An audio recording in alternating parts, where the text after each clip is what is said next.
How wise was it to label it a kangaroo court? I think in politics you are completely entitled to criticise political things that you disagree with and to use language accordingly.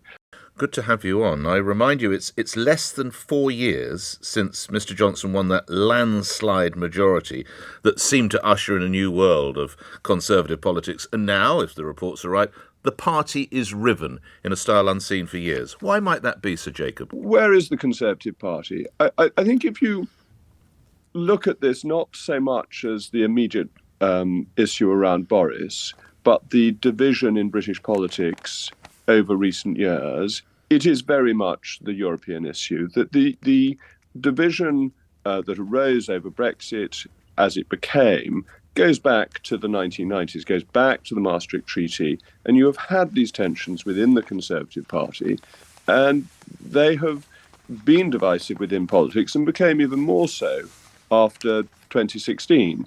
And that's a reality of British politics, that there is a division, and you see this in voting patterns, that you see the Conservatives winning in the red wall, but coming under pressure in the blue wall. There's been a shift in electoral dynamics. There's been a shift in the whole basis of politics, and this inevitably throws up tensions as it takes place. Yes, I mean, I asked you about the splits within the party. How much of these splits or tensions been brought about by the behaviour of the former Prime Minister Boris Johnson? As we now know, he deliberately misled the Commons, he breached confidence by leaking findings of the committee, he impugned the committee, and he was complicit in a campaign of abuse about the committee. Sir Jacob. Well, I think that some of those points you've made are deeply tendentious, that I don't know that he organised a campaign of abuse against the committee. I'm completely unaware of that. I think there are really serious issues with the committee, particularly the position of Harriet Harman. If you look at what Lord Hoffman did for a committee of Parliament, for the Judicial Committee of the House of Lords, merely because his wife was a member of Amnesty, that committee set aside its judgment because of the appearance of partiality. That's good enough for one committee of Parliament. It should apply to another committee of Parliament. And her position as chairman, I think, fatally undermines the credibility of the committee. So I think there are issues with that. I think there are issues with some of the judgments of the report. The bizarre idea that they knew what Boris Johnson was thinking. I mean, to make this claim in a report that is meant to follow proper standards of evidence seems to me to be folly. They claim to have known what he was thinking as he went upstairs to his flat. Why didn't he stay and fight? Why did he choose to quit on Friday and not stay and fight the by-election? Can I put it to you, because he knew he'd lose? Well, actually, the one opinion poll done for the Times, said that he would have won the by-election. Well, let the public, let the good folk of Uxbridge decide. Why didn't he? So the was by-election. he frit? No, the by-election is, I think, a separate question. I think what he didn't want to do was to allow opposition parties to find the basis of a majority against him. Boris was never likely to win a vote in the House of Commons because inevitably the opposition would vote against him. That's what oppositions do, and that's perfectly constitutionally proper. They're not sitting as a jury. Bear in mind, when we had impeachment, the House of Commons was the prosecutor and the House of Lords was the adjudicator. This is a sort of impeachment purely within the House of Commons, so it is a political operation.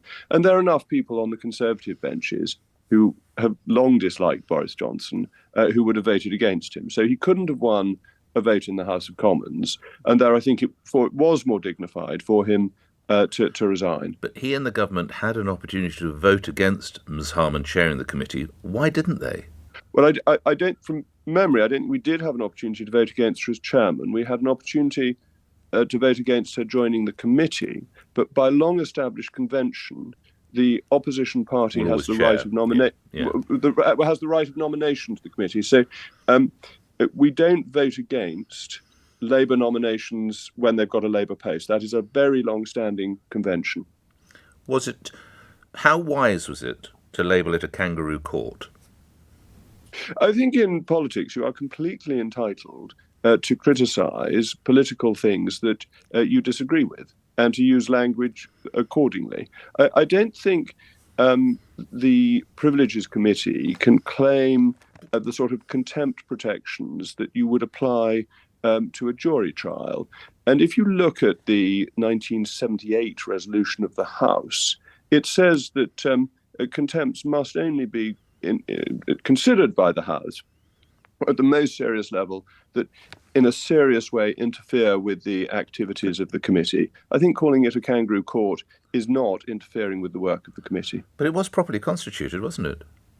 Yes, but just because something's properly constituted doesn't make it right.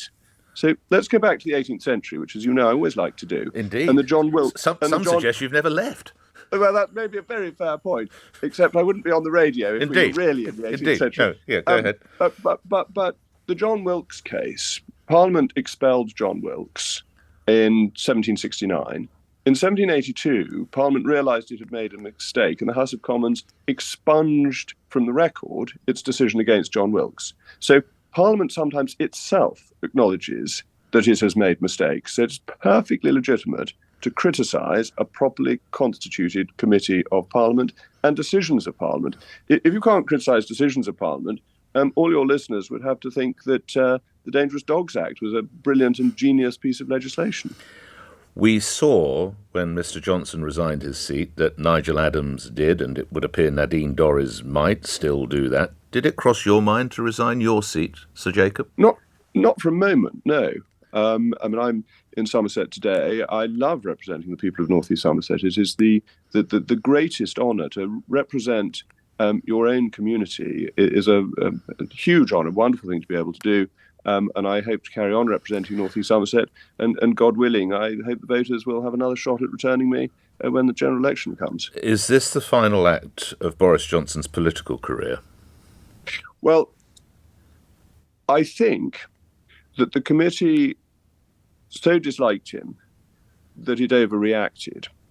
I think had they suspended him for 15 days, had they said they thought he was right on some things and wrong on others, but on balance there was a contempt, a more moderate report, a more judicious report, would have done Boris a lot of damage.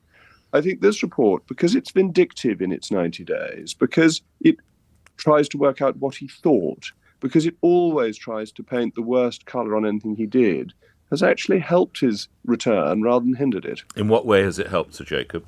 Well, he's effectively a martyr, is that what you're saying? It's created sympathy for him. I was speaking to a constituent yesterday who said to me that she wasn't a great Boris supporter, but she thought this report was just unfair. And I think that's an interesting view. I think that is a view that many people are taking. You've got the people who loathe Boris, whose view won't be changed. You've got the people who think Boris is a phenomenon, whose view won't be changed. But in the middle, you've got the British sense of fair play, and this report just goes too far. How should Rishi Sunak vote as regards acceptance of this report on Monday? Rishi Sunak will abstain on the basis that it is a parliamentary matter. When you see that other figures, such as I'd mentioned earlier, Nigel Adams and Nadine Dorries, have behaved in the way they are they guilty of sabotaging the Conservatives' opportunity, the party's chances at the next general election? No, I don't think so. I think that both of them were looking to leave Parliament and had been for some time. And Nadine talked to me about it before Liz Truss became leader. People don't always want to stay in Parliament for a full 5 years, that family situations and other things change, and there is a mechanism for leaving Parliament. What conversations have you had with Boris Johnson, Sir Jacob? Well, I won't go into the details of private conversations. I'm sure you wouldn't expect me to. But I would say that Boris is as ebullient as ever. All right, last couple of questions. Sir Bernard Jenkin has also been featured recently in the newspapers, as it would appear, although he denies it, that he attended some kind of gathering, this time for his wife during lockdown. What should happen regarding that? But does he really deny it? I thought he said to Guido that he hadn't been to any parties, and then Guido asked about this specific party, and he hung up. So I'm not sure that this actual incident has been denied. I think this is a problem for the committee because let he who is without sin cast the first stone, and it's not a lot of good casting lots of stones if it turns out that you were in the same boat. And I think this needs to be looked into, but I wouldn't be calling for a police inquiry. I think we've had enough of that. I think it's all now a long time ago, and that it's not a great use of the police time when there are many serious issues affecting law and order, not just in London, but across the country. Finally, it was featured on Guito Harry's podcast, Unprecedented, which is available on Global, of course, or Global, that when Mr. Sunak resigned as Chancellor last year, you celebrated that the, quotes, socialist Chancellor, close quotes, was gone. Is that correct? That's not quite what I said, but I did refer to... do elaborate. I wonder if I could ask you, Sir Jacob, to recall what you did say. What did I say? I think I said that... there was an opportunity to get rid of a tax increase that the socialist chancellor had imposed. I have been ribbed by the Prime Minister for referring to him as a socialist chancellor. I think, for the record, I've withdrawn that disobliging comment. Enjoyed our conversation, Sir Jacob. Good to have you on the show again.